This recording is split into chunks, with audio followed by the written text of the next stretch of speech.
మీ పిల్లల డాక్టర్ కళ డబ్బు వల్ల ఆగిపోవద్దు. కేవలం 18 లక్షల నుంచి ఎంబీబీఎస్ విదేశాల్లో. అందరికీ నమస్కారం. నేను శిరీష. ప్రస్తుతం మనతో పాటు ఉన్నారు ప్రముఖ ఆధ్యాత్మికవేత్త, జ్యోతిష పండితులు శేషగిరి రావు గారు. గురుగారితో మాట్లాడతాం. నమస్కారం గురుగారు. ఆగస్టు మాసంలో ద్వాదశ రాశులైన మొదటి రాశి మేషరాశి వారికి ఎలా ఉందంటారు? ఎలాంటి జాగ్రత్తలు తీసుకోవచ్చు అంటారు? ఆర్థిక పరంగా, ఆరోగ్యపరంగా వీళ్ళ గ్రహగోచారం ఏంటంటారు ఈ మాసంలో? అదే ఆగస్టు నెలలో మనకి కొన్ని ముఖ్యమైన విషయాల్లోకి వచ్చేప్పటికి ఏంటంటే గురుమౌఢ్యం అనేది ఉంటుంది. యాక్చువల్గా జూలై నుంచి మనకి జూలై 15 స్టార్ట్ అయ్యి ఇప్పుడు నడుస్తుంది. ప్రస్తుతం అయితే 3 నడుస్తుంది. అది ఆగస్టు నెలలో ఎండ్ అవుతుంది 11వ తారీఖు ఇంచుమించుగా మౌఢ్యం. సో అప్పుడు తర్వాత మనకి కొద్ది రోజుల్లోనే శ్రావణ మాసం బిగిన్ అవటం అంటే ఇంచుమించు 13వ తారీఖు నుంచి బిగిన్ అవుతుంది. అంటే ఇంకా అక్కడి నుంచి ముహూర్తాలు మళ్ళీ ప్రారంభం అవుతాయి. సో ఆగస్టు నెలలో మనకి ఉన్న మెయిన్. తర్వాత అదే నుంచి మనకి శ్రావణ మాసం కూడా బిగిన్ అయిపోతుంది. సో ఇంక ఇక్కడ నుంచి ఆడవాళ్ళకి పండగ. సో అక్కడి నుంచి నోములు పట్టే వాళ్ళు నోములు పట్టుకోవటం, తర్వాత వరలక్ష్మి వ్రతం చేసుకునే వాళ్ళు వరలక్ష్మి వ్రతం చేసుకోవటం ఇత్యాది విశేషాలు ఉంటాయి. అయితే మనకి జనరల్గా వరలక్ష్మి వ్రతం అనేది ఆగస్టు ఏదైతే మొదటిగా పౌర్ణమి ముందు వచ్చే శుక్రవారం ఏదైతే ఉంటుందో దాన్ని వరలక్ష్మి వ్రతంగా చేసుకోవటం అనేది చాలా మందికి తెలిసిన విషయం. సో జనరల్గా 2వ వారం వస్తుంది. అంటే ఇప్పుడు మనకి గురువారం నాడు శ్రావణ మాసం బిగిన్ అయ్యి రావటమే మొదట శుక్రవారం అనేది 14వ తారీఖు శ్రావణ శుక్రవారం మొదటిది. సో ఆ లెక్కను చూసినప్పుడు 21వ తారీఖు 2వ శుక్రవారం కాబట్టి వరలక్ష్మి వ్రతం చేసుకోవటం అనేది చాలామంది ఆటోమేటిక్గా చేసేసుకుంటారు. కానీ వివిధ భవిష్యత్తర పురాణం కానీ నిర్ణయ సింధు, ధర్మసింధు ఇత్యాది గ్రంథాలు పరిశీలించడం మీదట ఏ రోజైతే పౌర్ణమితో కనుక ఒకవేళ శుక్రవారం వచ్చినట్టయితే అది మరింత విశిష్టమైనది. మరి ఉద్యోగ రంగంలో ఉన్న వారికి కూడా ఎలా ఉంటుందండి? ఉద్యోగ రంగంలో ఇందాక మనం చెప్పుకున్నాం, తాత్కాలికంగా అంటే ఇంచుమించుగా చెప్పాలి అంటే కనుక మేషరాశి వాళ్ళకి ఎక్కువ శుభ ఫలితాలు అయితే 2వ వారంలోనే ఉంటాయి. మొదటి 2 వారాలు కొంత ఒడిదుడుకులతో వెళ్ళటం, తాత్కాలికంగా ఏవో రకమైన ఇబ్బందులు ఎదురవుతూ ఉండటం, తర్వాత కొత్తగా ఉద్యోగం రావాలి అనుకునే వాళ్ళకి కూడా నోటి దాకా వచ్చినట్టే వచ్చే అవకాశాలు ఏదో విధంగా చేజారిపోతాం అనేది ఎక్కువగా ఉంటుంది. అయితే శుక్రుడు ప్రస్తుతానికైతే కనుక మనకి కర్కాటకంలో ఉండి తర్వాత 2వ తారీఖు నుంచి ఇప్పుడు సింహరాశిలోకి మారటం అనేది ఉంటుంది. ఇంచుమించు నెలాఖరు వరకు కూడా శుక్రుడు అక్కడే ఉంటాడు. 29 ఆ టైంకి వచ్చేప్పటికి కన్యలో నీచంలోకి రావటం అనేది ఉంటుంది. సో కన్యరాశిలోకి ప్రవేశించే వరకు వృత్తి ఉద్యోగాల్లో కొంత డెవలప్మెంట్స్ అవి పెరగటం అనేది ఉంటుంది. ఎప్పుడైతే నీచ పడతాడో అక్కడి నుంచి ధనస్థానం అంటే ఆర్థికంగా కూడా కొంత ఇబ్బందులు ఎదుర్కోవటం, అధిక ధన వ్యయం వంటి ఫలితాలు ఉండటం అనేది అయితే కనుక జరుగుతుంది. మరి కుటుంబ వాతావరణం కూడా ఎలా ఉంటుందంటారు? కుటుంబ వాతావరణానికి సంబంధించినంత వరకు మరీ చెప్పుకోదగిన ఇబ్బందులు అయితే ఏమి ఉండవు. తాత్కాలికంగా కోపతాపాలు వచ్చినప్పటికీ కూడా అలా వచ్చి అలా పోవటం అనేది అయితే ఉంటుంది. ఆయాన్ని మళ్ళీ బాయ్ అంటం అనేది అయితే ఉంటుంది. సో మరీ బెంగపడాల్సినంత అవసరం అయితే కనుక లేదు. గురుగారు, ఎవరైతే వివాహ ప్రయత్నాలు చేస్తున్నారో అసలు శ్రావణ మాసం స్టార్ట్ అయినాక వివాహ ముహూర్తాలు కూడా స్టార్ట్ అవుతాయి కాబట్టి సక్సెస్ అవుతుందంటారా వివాహం? ఖచ్చితంగా. ఎందుకంటే ఇంచుమించు అలాగా ఎప్పుడైతే కన్యారాశి అంటే మ్యాక్సిమం పీరియడ్ అంతా కూడా శుక్రుడు సింహరాశిలోను కర్కాటక రాశిలోనే ఉండటం అనేది జరుగుతుంది. అంటే ఆగస్టు 2 నుంచి కర్కాటకం నుంచి సింహంలోకి మారటం అనేది శుక్రుడు ఉంటుంది. మళ్ళీ ఇంచుమించు నెలకి వచ్చేప్పటికి 29 ఆ టైంకి ఇంచుమించుగా వచ్చేప్పటికి కన్యలోకి ప్రవేశించమాట. సో మేజర్గా అయితే కనుక 29 మ్యాక్సిమం అంటే ఆగస్టు 29 వరకు. సో అందుకని ఖచ్చితంగా మంచి ఫలితాలే ఉంటాయి. కనుక ఖచ్చితంగా వారు అంటే కొత్తగా వివాహం కావాలనుకునే వాళ్ళు, తర్వాత ఇప్పటిదాకా భార్యాభర్తల మధ్య చిన్న భేదాలు ఏదైనా ఉంటే అవి నెలాఖరులో తాత్కాలికంగా వస్తాయి. అప్పటిదాకా వాళ్ళిద్దరి మధ్య కూడా చక్కగా పరస్పర అవగాహనతోనే పావులు కావడం అనేది అయితే ఉంటుంది. సో అందుకని కుటుంబ జీవితం బాగుంటుంది. కొత్తగా పెళ్ళి అవ్వాలనుకునే వాళ్ళకి కూడా బాగుంటుంది. గురుగారు, ఈ మాసంలో ఎవరైనా పెట్టుబడులు పెడదాం అనుకునేవారు, కొత్తగా వ్యాపారం స్టార్ట్ చేద్దాం అనుకునేవారు చేయొచ్చు అంటారా? ఖచ్చితంగా చేయొచ్చు. ముఖ్యంగా మెడికల్కి సంబంధించిన వ్యాపారాలు చేయాలనుకునే వారికి చాలా మంచి ఫలితాలు ఉంటాయి. తర్వాత బట్టలకు సంబంధించిన వ్యాపారాలు ఏమైనా చేయాలనుకుంటే కనుక మంచి ఫలితాలు ఉంటాయి. కాస్మెటిక్ రంగానికి సంబంధించినంత వరకు కూడా మంచి ఫలితాలు ఉంటాయి. తర్వాత బ్యూటీ పార్లర్లు కానీ, తర్వాత సెలూన్స్, అది ఏమంటాం స్పా అంటాం కదా, సో బ్యూటీ స్పా అటు యూనివర్సల్ అంటే యూనిసెక్స్ అంటే మగాళ్ళకి కానీ ఆడవాళ్ళకి కానీ ఎవరికైనా కానీ మంచి ఫలితాలు ఉండటానికి ఉంటుంది. అలాంటి వ్యాపారాలు చేయాలనుకునే వారికి మంచి ఫలితాలు ఉంటాయి.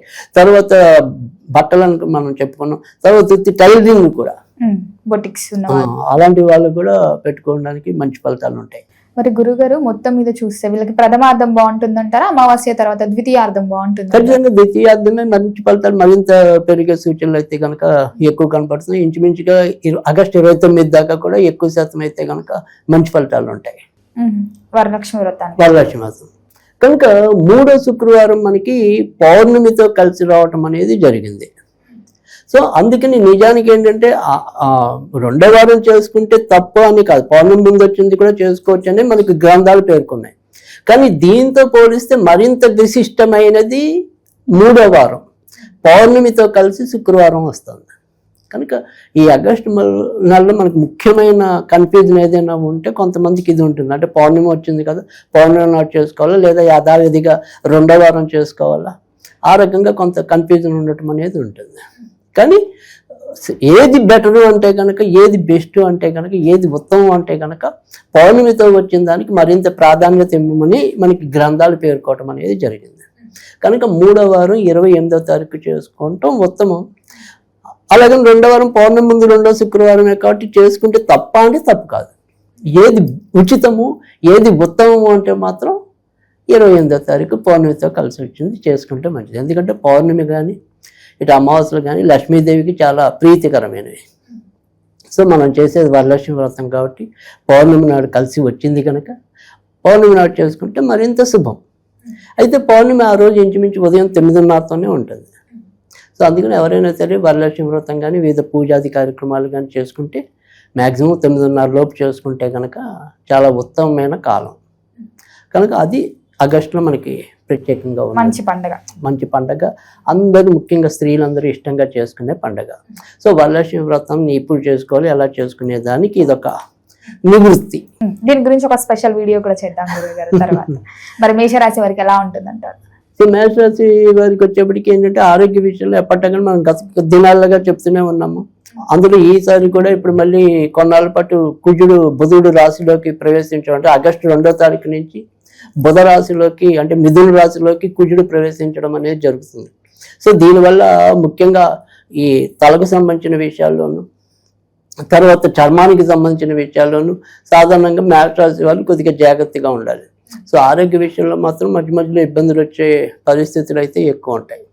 తర్వాత బుధుడు అంటే వీళ్ళకి ఉద్యోగాలకి కారకుడు, ఆయన ఇదే నెలలో మనకి కర్కాటక రాశిలోకి ప్రవేశించడం అనేది ఉంటుంది ఆగస్టు 14వ తారీఖు వరకు. అయితే ఆగస్టు 14 దాటాక మళ్ళీ సింహరాశిలోకి ప్రవేశిస్తే మళ్ళీ కొంత మంచి ఫలితాలు పెరుగుతాయి. సో మొదటి 2 వారాల్లో మాత్రం వృత్తి ఉద్యోగాల్లో చికాకులు ఎదుర్కోవటం అనేది ఒకటి. తర్వాత బంధుమిత్రాదులతో ఏవో రకమైన అపార్థాలు, తాత్కాలిక విరోధాలు ఏర్పడడానికి అవకాశం ఉంటుంది.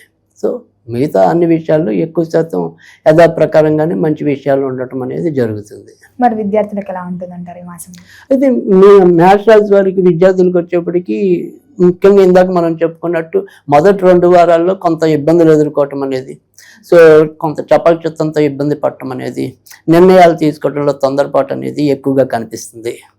ఎప్పుడైతే పంచమ స్థానంలోకి బుధుడు చేరుకోవటం అనేది ఉంటుంది, తర్వాత మళ్ళీ ఇంచుమించు 2వ వారంలోకి వచ్చేప్పటికి రవి కర్కాటకంలోకి ప్రవేశించడం అనేది, తర్వాత సింహంలోకి ప్రవేశించడం అనేది ఇవన్నీ ఉంటాయి వరుసగా.